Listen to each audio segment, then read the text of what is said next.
Nhà về nhà là có dừa. Có dừa ăn với mới đã chặt mấy cái mía này. Mía nhỏ nhỏ vậy chứ ngọt lắm. Dạ. Đây chặt. Em đập đá hả? Bỏ vô đây đi. Này, bỏ đá vô đi anh chặt dừa cho. Đây, quay cho cả nhà coi này. Đây chặt dừa. Dừa nhà. Về nhà uống nước dừa. Ui. Bữa nay giờ uống về nhà uống dừa toàn chị Hai chặt không à.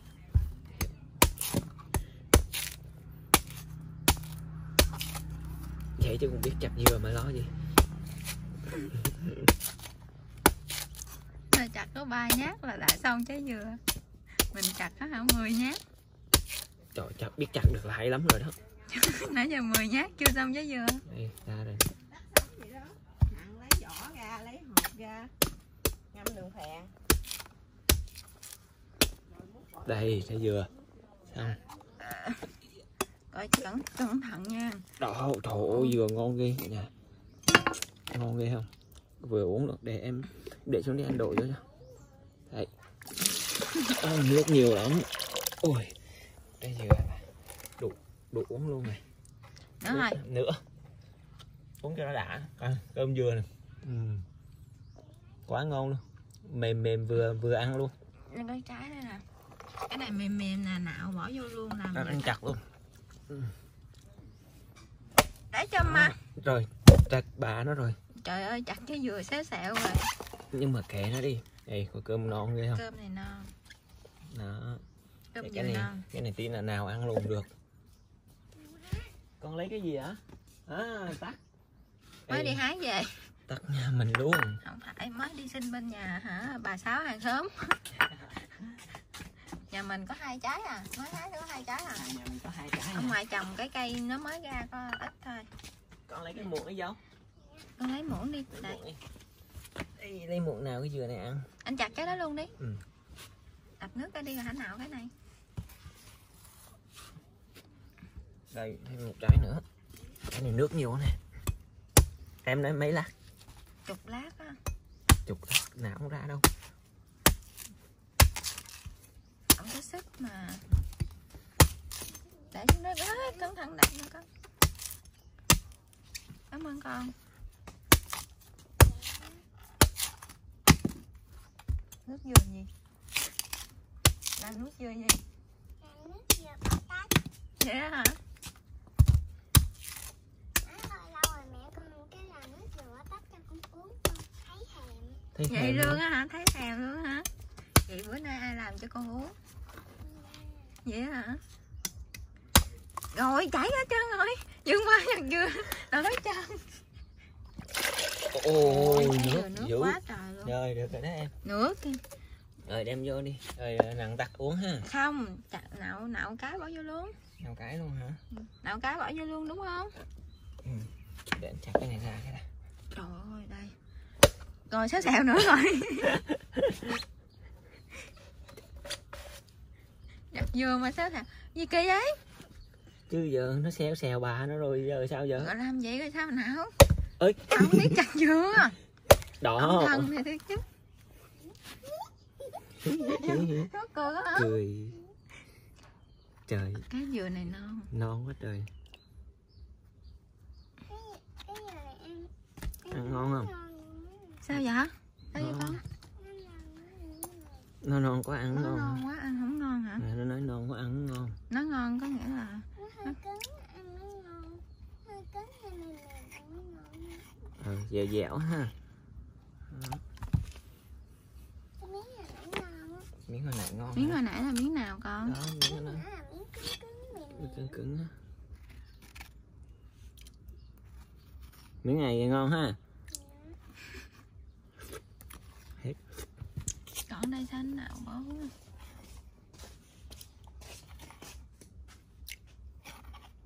Dữ mà.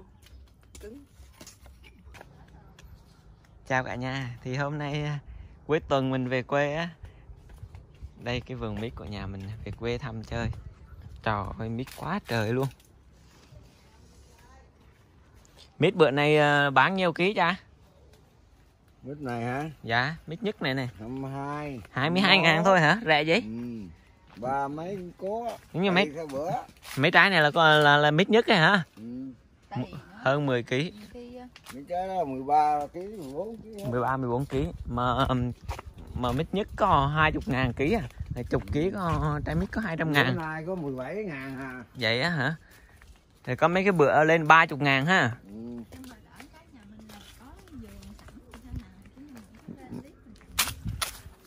Mình trồng mà, trồng có mấy cây có bán à. Ơi có cây mía nó lên rồi nè, cái mía tím này. Mấy thanh diều này ăn mềm ngon lắm. Dạ. Có đào cái trồng đấy hả? Ủi mùa này ăn được ngọt ngọt, cái mùa mưa cái nó lạc. Mưa lạc lắm hả? Rồi cha nói là về có cây mít chín này. Trời ơi cây mít chút xíu à. To nhỏ hơn cái cầm tay mình nữa. Trời thơm lừng luôn vậy. Thơm quá trời luôn. Chưa thúi, đâu có thúi. Trời ơi, trái mít chừa cho mình về đây. Trời ơi, mít chín trên cây luôn nè. À, cái cây mít này nó ngã. Ơi, cắt đem vào nhà ăn luôn. Trời ơi, mít chín cây luôn.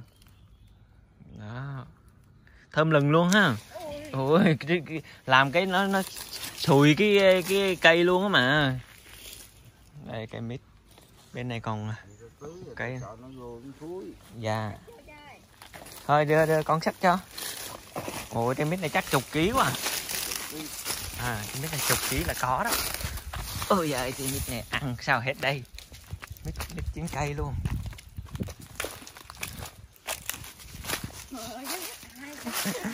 Cái mít này đi.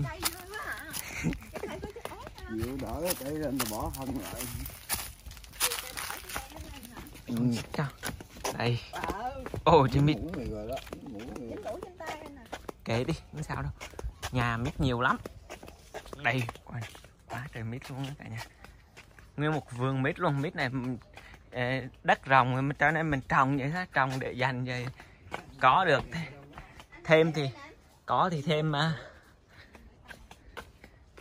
Đây, nguyên một vườn mít của nhà luôn.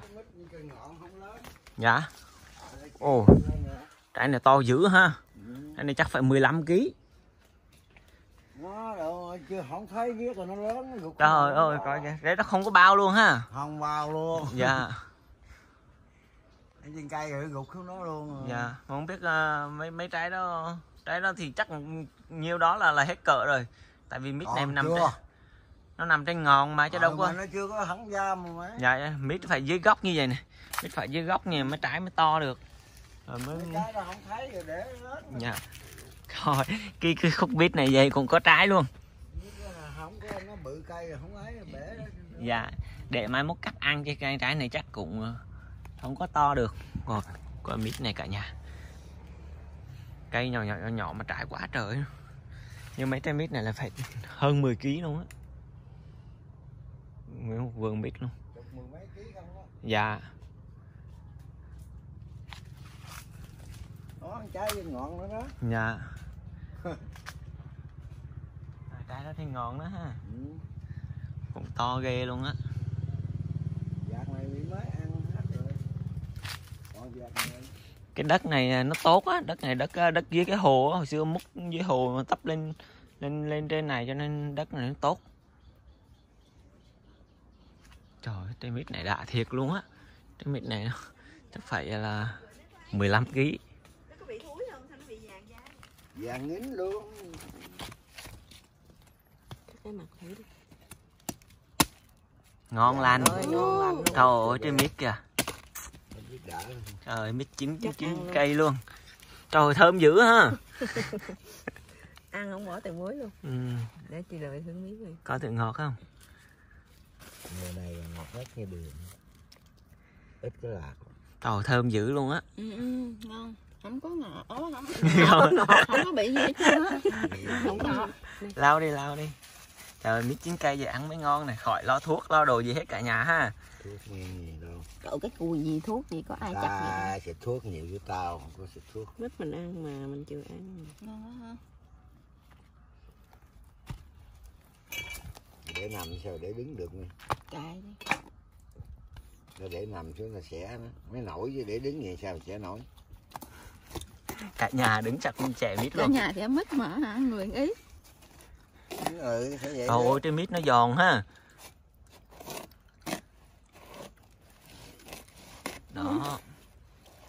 Cái này cắt không chuyên nghiệp giống như người ta bán được. Ồ cái ông đó, cái anh bữa hôm anh cắt chờ đầu mối Thủ Đức à. Anh cắt rẹt nhanh lắm. Người ta quen tay này. Mà anh có cái dao thái á, nhỏ nhỏ. Gạch về cái chở bên kia này. Ôi trái mít nó đại gì đâu. Đen. Ôi trái mít Thì này. ngon quá. Để học cái anh đó trẻ nè. Bên này út rau rồi chưa? Để học cái anh đó trẻ chui nè. Mình cũng phải học để mình trẻ, lỡ mai mình đi bán mít thì sao? Lỡ mai mình lấy mít chín cây này mình ngồi mình bán. Bán Đem mít trời. cha trồng mít rồi xong rồi chị đem mít chín cây lên chảnh chị ngồi chị bán. Sao nó không thơm hơn hả? Trời Nó chưa Trời ơi, thơm quá trời. thơm quá trời luôn rồi mà gì mà chưa thơm nữa. Đó, đây mít này cả nhà. Lỗ mũi chưa? Đây mít. Trời ơi ngọt lim luôn. Mít ăn thì mới ngon. Không có dầu đây. Dầu này thơm quá. Trời ơi cái mít nó thơm. Rau rồi bỏ qua ăn bên á, để trong góc ngồi nó dính tùm lum tay nữa. Để đó hồi nó dính đó. Đó.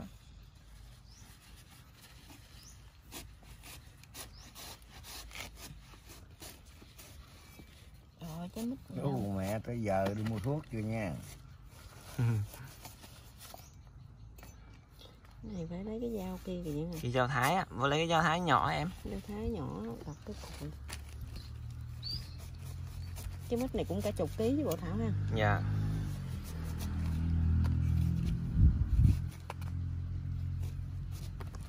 Cắn là cái gạch cột đó giờ mới bắt mùi thơm.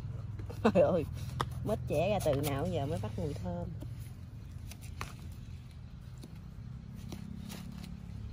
Cái mít mới chín bữa trẻ không ngon. Nó không ngon. Dao thái nhỏ đâu? Đưa anh.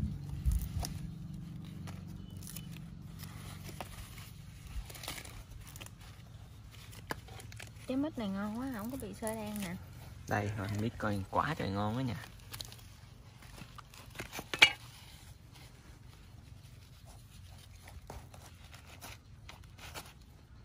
Không có chiên gì. Ăn có nửa trái, còn nửa trái đem lên Sài Gòn ha. Đem đi. Để nguyên miếng vậy á, đem Lấy đi ra nó đây ngon. Ở trong nhà còn chẳng. Nhà con nữa hả? Trái mít bữa giờ. Chị lọc ra hết rồi hả? Ai ăn hết. Ừ. Có mẹ, có chỉ vô tay. Hai mẹ con em cũng đâu có gì. Ta ít khi nào ta ăn. Trái mướp này ăn xứng đáng luôn nè. Ai mà mua được trái mướp đi, ở trái mít đi gì là ngon lành. Giờ dưới đây cũng có điểm thu mua mít chín cây đó. Ừ. Như nhà mình nè. Lái nó đi á, miễn có chín đi gì nè, đem về bỏ vô chỗ đó đó. Mà không biết chỗ đó đem đi đâu rồi chị không biết. Ngọt ghê luôn á.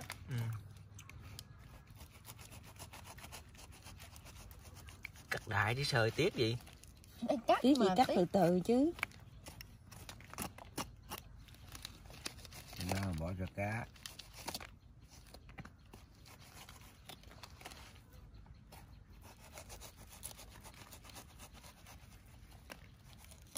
Rồi đó, hết tiếc rồi đó.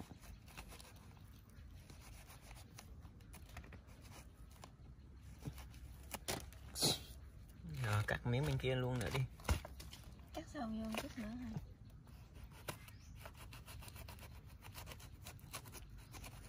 Trời mình ăn một miếng này thôi. Không hết nữa. Nghe ăn miếng nó chiều nay mới khỏi ăn cơm. Khỏi ăn gì. Không mà nó ăn quen rồi nó cũng không ấy. đã thiệt không? Rồi cắt thêm miếng đó nữa đi.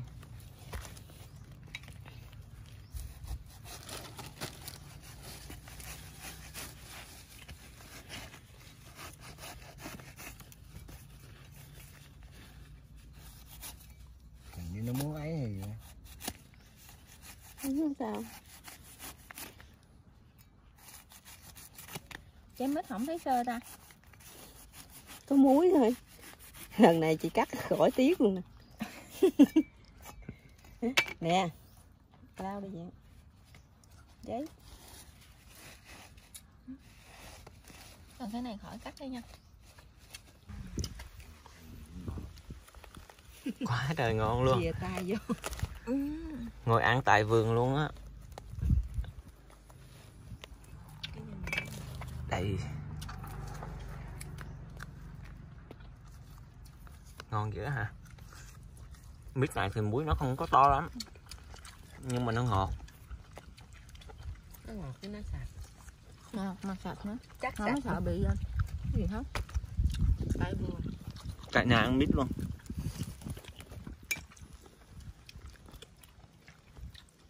Ngọt quá. Nó vàng ha. Ừ. Cái vàng ươm.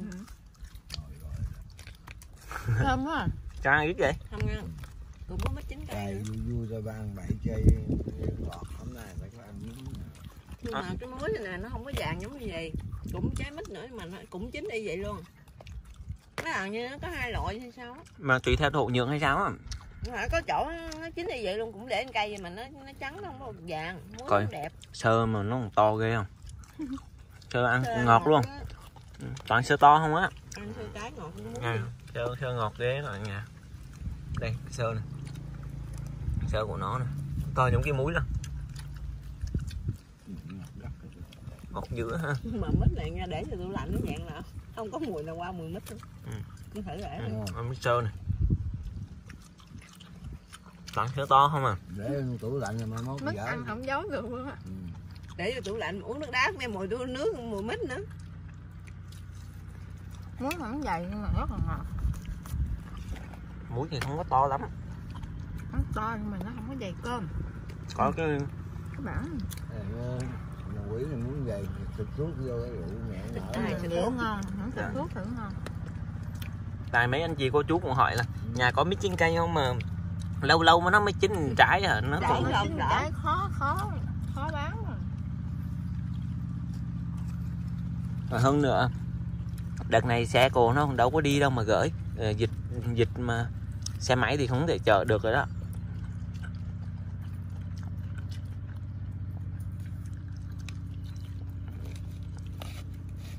Bữa hôm mua mít ở chợ Thủ Đức về ăn cũng ngọt, nhưng mà nó không có thơm được như vậy. Mít này thơm. Mà chị nói với cưng là mít là ở giữa không bao giờ mà nói để nó tự chín giống như mình nó để già. Mua mít mà đặt trước đầu rồi là Nó mắt ăn thì nó ra trường trái gì hai đứa trước có bán hai đứa sau rồi mẹ chín gì. Anh Thiện ổng mua mít nè, ở đây mình tự nhìn thấy mình biết. Anh cắt thì nhiều cái mít nó cái da này nè nó đâu có vàng đâu. Cắt nó mới hồng hồng vậy. Nên nó muốn ăn thì biết chừa trái thì ta bán lứa này ra chừa lại trái đó thì lứa sau ăn. Ăn mít ăn no luôn. Ăn mít no chiều khỏi cơm đồ ăn vệ sinh đó. gọi cho mẹ anh. Mới gọi cho bác. Mốt mà xe chạy á, để chín gửi về ngoài thêm 2 trái 3 trái nữa. Hả? Không lấy nữa hả? Đâu có, gợi nó ngon như vậy á. Anh không biết sao nhận chuyển là sao? Chắc đi nó nóng á. Giờ mà để thúi đi nước. Không phải. Không gọi trái mít đó nó chưa được chín. Chín rồi cái chảo cũng ngoại nó thúi rồi hả? Như vậy. Không, như hôm qua là cắt gửi lên cưng rồi sáng nay cưng đi là ngày mai dùng nó bả trả được, mai tới ngoại đúng không? Dạ.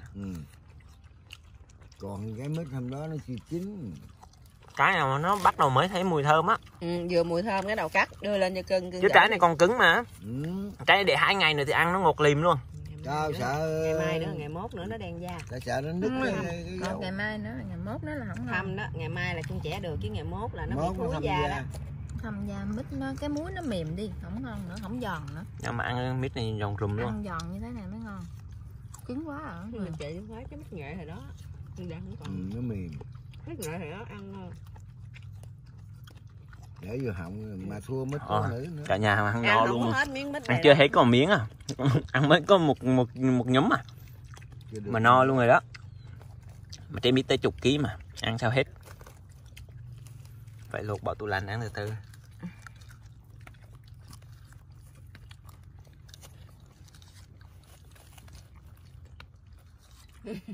Ăn đi, ăn rồi đã đi.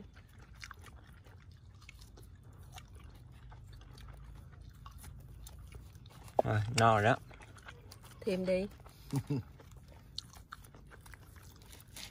Không ăn nữa. Đi ra ngoài thì thấy mít chín cây thèm thích vậy đó. Chứ về nhà ăn có mấy muối là còn no à. Thì ai cũng vậy, không có mình nhìn thấy mình Ừ. thích gì đó. Trời ơi, thấy mít ngoài đi thèm lắm. Tới thì nhà ăn không nổi. Dạ ăn đi. Mít này ngọt quá. thì thà không có đi rồi cái thấy cái rượu mẹ tới chú thôi À. mà không có cái thèm. Đây, nguyên một thau luôn cả nhà. Ăn hồi nãy no rồi mà còn luộc đã được thêm một thau nữa. Còn thêm nửa trái nữa. Để dành mai đem lên Sài Gòn ăn. Ăn không hết mít này. Thấy thì thèm vậy thôi chứ ăn chút xíu no à. Giòn ngựa lắm luôn. Mít mới hái luôn.